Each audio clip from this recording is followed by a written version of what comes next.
Nasihat tanpa bicara.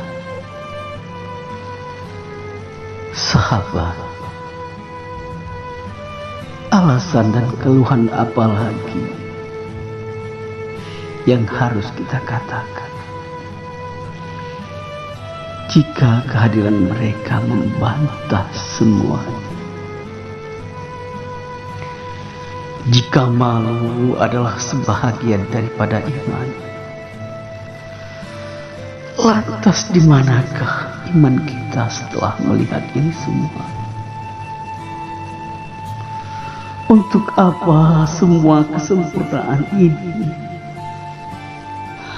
kalau semuanya akan menjadi malapetaka? Ya Allah Rabbi, Kau telah menjadikan kekurangan itu sebagai kemuliaan. Kau campakkan kesempurnaan ini dalam kehinaan. Sahabat, jika malu adalah sebahagian daripada iman,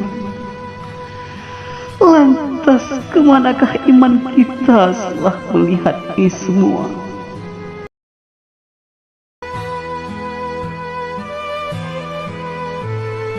Wahai jiwaku yang sombong, sudah berapa seringkah kakimu yang sempurna itu kau langkahkan ke masjid? Atau sebodoh apakah dirimu hingga kau sia-siakan kesempurnaan?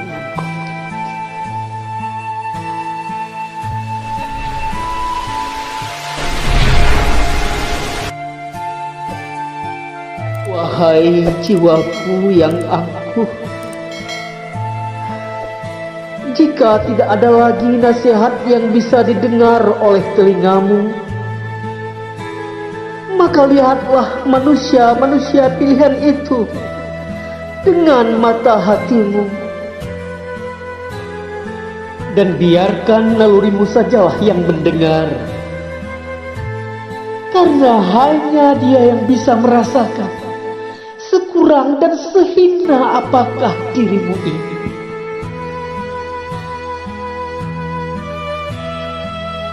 Nasihat tanpa bicara adalah sebuah petunjuk untuk para pendosa,